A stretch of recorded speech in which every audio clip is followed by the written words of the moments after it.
Hello, hi guys! Magandang hapon sa inyo lahat. This is Shin from Masagari Channel, a faith healer, also matarder. So ngayong hapon na tatagan natin ang nagsasabihin sa inyo ng ating mga gabay. This is a weekly gabay for the month of December 22 hanggang December 28 for the sign of Taurus. So, Taurus, welcome to my channel. Ano kayang messages, advices ng spirit guides ang ating masasagap for today's video? Kano naman kayang energy or kaganapan sa buhay ng mga Taurus ang ating mahagilap? So guys, this reading is a journey namang hindi lahat makaka-resonate. Kunin lamang po makaka-relate sa inyo and comment down below kung kaninong energy ang ating nasagap. And of course, don't forget to like and subscribe my channel and hit notification bell for more videos update. And of course, maraming salamat po sa mga walang sawang pagsuporta sa aking channel. Lalo na hindi nag-skip ng ads. Naway pagpalain kayo ng Diyos at may kapal, siksik dignig na gumapa ang biyayang manumbalik sa inyo. And of course, guys, Merry Christmas at belated Merry Christmas and a Happy New Year, guys, in advance. And of course, guys, maraming salamat po sa panonood. And of course, maghihintay ng reading natin, no? Naging busy lang tayo for this few weeks, no? And of course, sinasabi sa inyo dito, patuloy na ang ating pag-uploads ng ating mga videos. So, sunod na natin ang monthly gabay. So, wag-abang-abang kayo dahil ito ang magiging pasabog ng January nyo. So, let's see what is additional messages for Angel Spirit Guides. Angel Spirit, please give information for the sign of Taurus. Taurus. Ano gusto sabihin sa'yo ng ating mga gabay?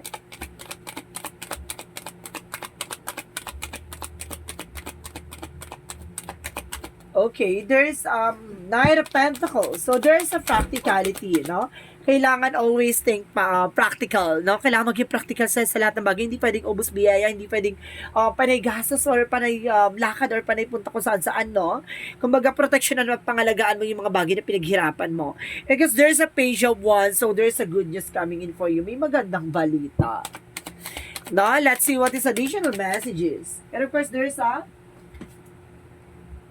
moon card. So, there is a truth reveal. Now, there's a truth reveal or revelation, no? May revelation ditong magaganap.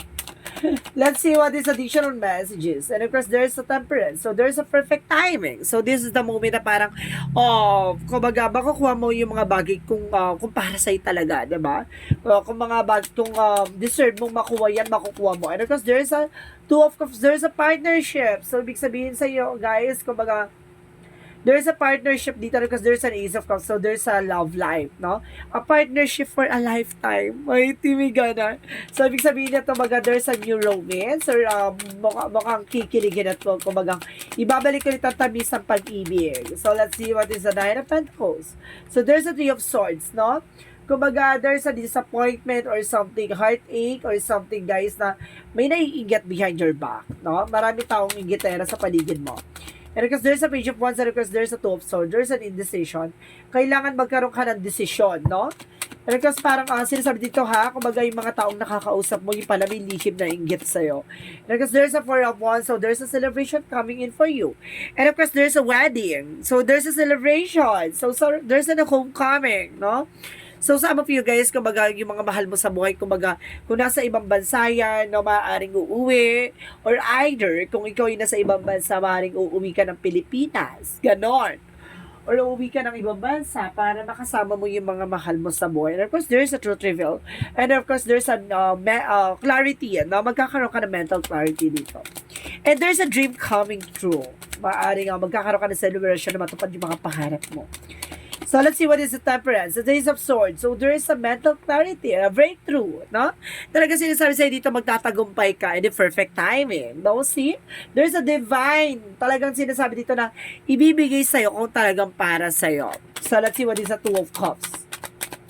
Let's see what is the Two of Cups. Because there's a Seven of Wands. So, there's a protections, no? Protectionan mo about sa partnership, yung, kumaga protectionan mo yung about sa pagsasama nyo or something sa inyong relationship or sa band nyo, ganon.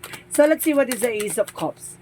So, there's the White naman. So, there's a divinity by the good fortune pagdating sa love life. So, maaaring makita mo na at makilala mo na yung para sa'yo talaga. Di ba? Yung magpapatunay na talagang mahal mo talaga siya. Or, so let's see what is the Nine of Pentacles, and of course there's a Three of Swords. So there's a Five of Wands. So there's a competitions, no? Maraming competitors or like guys na maraming ingetera. No, maraming ingetera sa paligid mo. So let's see what is the Page of Wands and the Two of Swords. And of course, guys, there's a Ten of Cups, happiness, no? There's an indecision. Hindi mo kailangan maging masaya. Kumbaga, para lang sa mga parang papuri nila, kailangan maging masaya ka in your own way, no? Kumbaga, hindi ka dapat nakikinig sa mga bagay-bagay, lalo na yung mga sasabihin nila, even yung mga opinion nila, ganon. Kailangan maging masaya ka sa sarili mo. So, let's see what is the Moon card and the Four of Wands. And of course, guys, there's a Four of Pentacles. So, there's a protect your power, protect your energy.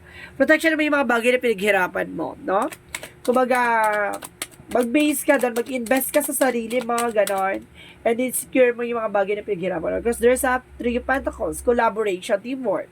So, magkakaroon ka ng inner clarity na kailangan nyo talaga ng pagtulungan or something commitment, no? And of course, kailangan mo talaga mag-commit. And of course, there's an information by the Knight of Swords. So, there's a success driven. So, talagang magsasuccess ka at the end of the time. Na unti-unti ka na magsasuccess with your partnership, love life, and career, and health, no? So, let's see what is the Ace of Cups and of course the White Woman. So, there is the High Priestess. So, there's secrets, no? There's a secret. So, ibig sabihin, hindi mo kailangan ipangalandakan sa sarili nyo. Together, yung relasyon nyo, no? Sa mundong ginagalawa natin, maraming inggitera, maraming taong gusto sumira ng relasyon. Maraming gusto sumapaw, maraming gusto di ba? Maraming gustong, kumontra, or maraming taong gustong, no? Magbida-bida, or something, sumapaw sa relasyon, na may relasyon. So, sinasabi niya, High Priestess dito, there's a mysterious way. O, sinasabi dito, maaari kung maaari lang maging private ang in your relationship, not for your own sickness. So, let's see what is the outcome. And because there's an information by the Nine of Pentacles, so there's a blossoming abundance. So, mukhang talagang, magkakaroon ka ng kasaganahan dito. At the same time, there's an Empress card, a renewal, a revert. So, ibig sabihin, dito mukhang babalik at sigla ng iyong finances, love life, and career. So, let's see what is additional messages for the career. For career is the Four of Cups. So, reevaluate or analyze. No? May mga bagay na kailangan mo ng pag-isipan bago ka mag-take ng actions. At the same time, there's the Seven of Swords. There's a lot of sneakiness. No? Maraming sumusubaybay sa'yo, maraming mga sinungaling sa paligid mo. Kaya huwag kang magtitiwala. Diba? So, sinasabi lang sa'yo dito, maging careful ka sa mga bagay-bagay. No? Mag-i-analyze mo muna bago mo paniwalaan. Kasi mamaya ka sinungalingan. No, mamaya, budol ka, scam ka, kasi karir yan eh. Baka sinasabi dito na kailangan mo muna alamin, baka merong isasanla sa'yo, yung pala sinangla na for more people, or some of you binenta na sa ibang tao, gano'n. Kumbaga, kailangan magkaroon ka ng security or something na, kumbaga, assurance. And because there's an information about naman sa love life is the star card. So, there's a wish fulfillment. So, maaring, kumbaga, matatagpuan mo na yung taong para sa'yo. And of course, there's a Nine of Wands, final push. No, kumbaga, kailangan mo lang talagang ilaban at ipaglaban. So, let's see about naman sa health. Sa health mo, there's a Chariot card. So, there's an actions. So, kailangan mo ng action dito, no? In the Four of Swords, makinig ka sa intuition mo. There's a gut feeling or something intuition na kailangan pa makinggan, even your inner voice, no? Kumbaga, may pumapasok na sa isip mo, sa panaginip mo na something mysterious or something na, kumbaga, hindi for medical, for spiritual siguro, no? Or some of you for medical, hindi siya for spiritual. So, there's an information na, kumbaga, titignan mo yun both situation or both eksena or lighter side, no? Kumbaga, titignan mo yung parehas na kaganapan kung about sa health ba yan or sa medical or something for spiritual, di ba? Or for physical, no? So, let's see what for magical fairy messages, advices for you.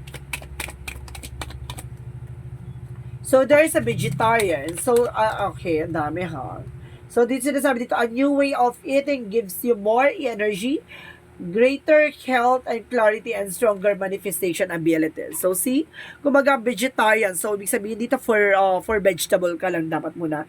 And of course, there's a healed healer. Ibig sabihin dito, kailangan mo na magpagamot or magpagaling or no, sa ganon. And of course, there's a flower for Flower power. Ibig sabihin dito, nandito yung, kumbaga, magkakaroon na, parang yung flower is a seasonal, no? Kumbaga, panahon niya. So, ibig sabihin, darating yung araw na, kumbaga, lalabas yung totoong mong lakas, or lalabas yung totoong mong kakayanan. Ganon.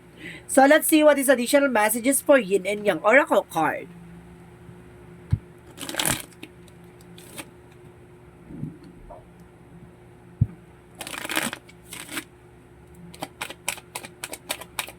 Let's see what is additional messages. There's an actions, no?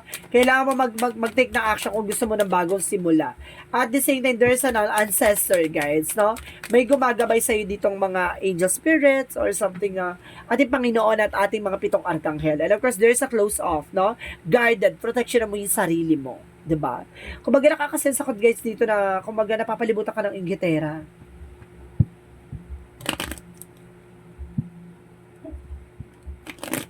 So, let's see what is Archangel Michael messages. Your inner guidance is real and trustworthy. Yung mga gabay mo rin mapagkakatiwalaan daw yan. And of course, self-respect. Kailangan mo respetuhin yung sarili mo. Maging ano ka, no? Huwag mo masyadong pinipressure yung sarili mo. Lalo-lalo na yung mga bagay na ginagawa mo kasi mamaya hindi na siya healthy for you. So, may mga bagay na kailangan mong iwasan. Diba? So, let's see what is additional messages for Archangel Raphael. And there's a second option. I told you. So, kailangan mo talaga ng something, kailangan mong malaman yung mga bagay-bagay about sa spiritual or sa medical. Because there's a massage. Kailangan mo rin ng massage. Mamaya, lamig lang pala sa katawan yan. Ganon. Kailangan mo ng massage therapist or something hilot. There's an unconditional joy, no? Yung kaligayahan mo talagang hindi mo matatawaran. Diba? Kahit nasa animals or something sa ibang tao, no? Yung pagmamahal mo talaga is a unity. So, let's see what is additional messages. And there's an animal. So, some of you talaga, there's an animal lover, no? Talaga mapagmahal ka sa mga animals. And there's a speaker. So, some of you, there's an orasyon, no? May ginawang orasyon sa'yo or something oration, no? So, let's see what is the energy for Angel Spirit Guides. Energy. So, there's the World card. So, there's a travel. All tied out. All tied up. Sorry. Kumbaga, kailangan mo kumawala sa situation, no? Kailangan mo kumawala sa mga negativities. And there's a caring connections. So, there's a love life talaga, ano? There's a love can exist. So, diba? So, there's an unconditional joy. Hindi, kumbaga, nagmamahal ka, no? Nagmamahal ka. Kumbaga, marami kasing uri ng pagmamahal, diba? So, there's an information, there's a regret. No, may mga bagay dito na parang hindi mo na mababalik yung nakaraan. And of course, there's that courage. Kumbaga, there's information na parang ini-encourage ka na angel spirit na para magkaroon ka ng confidence sa sarili mo. Para, kumbaga, harapin mo yung takot at pangamba mo. So, let's see what is additional messages. And of course, guys, there's rehearsal, choices. So, magkakaroon ka there's a lot of choices dito, and there's creations, no? May mga bagay na magagawa ka dito. At the same time, there's a direction and timing. So, ibig sabihin, step by step. So, ibig sabihin, there's a perfect timing coming in for you. Kumbaga, may mga bagay na para sa'yo, may mga bagay na hindi pa para sa'yo, ganon. Kailangan mo mag-antay. Because there's go for it. May mga kailangan kang ilaban. Diba? So, let's see what is additional messages for Angel Spirit Guides.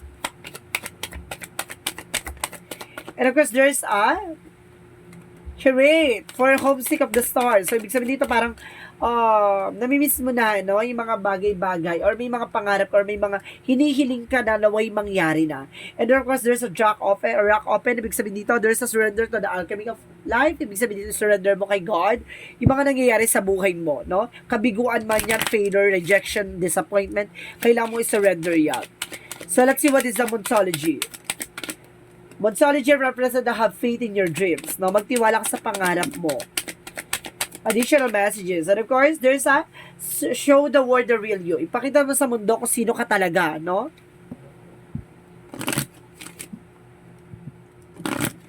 So, let's see what is additional messages. There's a workaholic. So, ibig sabihin dito, pagdating sa trabaho, talagang trabaho ka. And there's a guest, no? Maraming kontrabida at maraming bida-bida.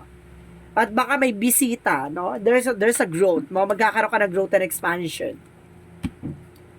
So, let's see what is the Romance Angels.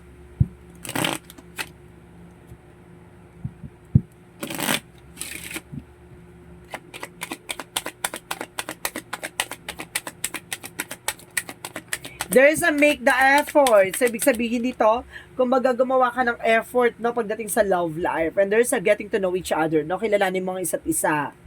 Kumbaga, some of you, if you were single, no, parang nagkakaroon ka ng dating, no? Kumbaga, on dating kayo, no? Kumbaga, kailangan mo na kilalanin yung isa't isa. So, there's an angel's answer, guys, no? Mag-isip kayo na magiging question nyo. Bibilang ko na 3. Kailangan nakapag-isip na kayo. Okay? Okay. Okay. Bilang. 1, 2, 3. Okay, angel's answer. Give me an answer for your question. May question na, guys, ha? Kailangan na may question na kayo dyan. Angel's answer. Give me an answer for your question. Oh, my goodness. Unang baraho ng bagsak, it's up to you. So, ibig sabihin, nasa sa'yo yan, no? Kung ano kailangan mo mag-take ng action. So, ibig sabihin, nasa sa'yo pa rin yung paggalaw ng baso. Diba? Walang magbabago kung hindi ka mag-take ng action. And there's a forgiveness. So, kailangan mo ng kapatawaran. Kailangan mo ng, kumbaga, ipagpatawad, no? And because there's an in the near future, na kumbaga, nalalapit na ang future na para sa'yo talaga, no? Yung mga bagay na mangyayari. So, let's see what is the Jesus-loving quotes. Jesus-loving quotes, angel spirit guides. So, there is with God, all things are possible. So, pagdating talaga sa ating Panginoon, no? Walang imposible, no? Lahat ay posible, no? Walang imposible kay God, lahat ay posible. May mga bagay lang talaga na kailangan mo mag-take ng action or kailangan mo surrender, diba? At kailangan mo talaga ipagkatiwala sa Kanya. So, let's see what is an angel's number, no? Let's see what is the angel's number. Angel's number, angel spirit guides. So, there's a one in a Roman number. So there's you are self-starter that very innovative ways of creating opportunities, your determination and endurance and powerful and will help you get through rough and times of the rich success. So see, kung ano man dagok yung pinagdaanan mo, ano man yung sakripisyo at paghihirap, disappointment, rejection, failure na nangyayari sa kaganapan sa buhay mo. Kung maging determinado ka, matutupad yung mga bagay na para sa'yo. Lahat ng mga hinihiling mo or goals or dreams mo sa buhay, kung mangyayari yan in the perfect timing. Kumbaga, simulan mo, no? And of course, sinasabi sa'yo dito na malakas ang, kumbaga yung courage mo kumbaga na-encourage mo yung sarili mo, ganon. Na, kumbaga, labanan ng takot at pangamba. Parang ganon. Kumbaga, nagkakaroon ka ng gano'n na kailangan mo, kumbaga, nakakausap mo yung sarili mo na, ay, kailangan kong ganito, hindi pwedeng ganito, ganyan. Kumbaga, nakakausap mo yung sarili mo na labanan yung takot, yung something fear or pangamba, gano'n. And because there's a trusting. So, kailangan mo ipagkatiwala sa ating Panginoon. Kailangan mong maniwala, no? At kailangan mo talaga ibigay sa Kanya lahat, no? Kailangan mo ibigay sa Kanya lahat at ipagkatiwala. Ano kasi sinasabi dito? Today, I trust in God no matter what happened as may day unfold. I remember to remain in a harmony, I will maintain my sense of humor and I will keep my focus on God, love for me. In this way, I will minimize drama and increase my inner spiritual strength. See? Kumbaga nagtitiwala ka na, di ba? Yung lahat ng kaganapan sa buhay mo, inaalis mo na yung drama or something negativities, no? Kumbaga nagtitake ka na ng action, hindi ka na nag-iisip or hindi ka na nag-i-emote. Basta, ginagawa mo yung part mo bilang isang tao at bilang isang mamamayang Pilipino. Charis, mamamayan na yan. Kumbaga sinasabi dito, ginagawa mo yung part mo para matupad yung mga pangarap mo. Kasi ikaw naman yan. Kaya pala nasa say it's up to you, no? Hindi, kumbaga, nasa sa'yo yung desisyon. Hindi ka makakaalis sa sitwasyon na hindi ka na magtitake ng action. Diba? Nasa sa'yo yung galaw. Ang swerte ibibigay sa'yo, pero nasa sa'yo pa rin yung action para makaalis ka sa situation. So, guys, this is a weekly gabay for the month of December 22 hanggang December 28 for the sign of Taurus. So, Taurus, maraming salamat for your wonderful reading. So, once again, this is Chin Rodriguez from Esagari Channel, a faith healer, also mata reader. Maraming salamat po, guys, sa mga walang sawang pagsuporta sa aking channel. Lalo-lalo na hindi nag-escape ng ads, naway pagpalain kayo na Diyos at may kapalsiksik, diglig na guumapang biyayang manambalik sa inyo. And of course, maraming salamat po. And of course, I'll see you in the next video. Bye-bye! and babush.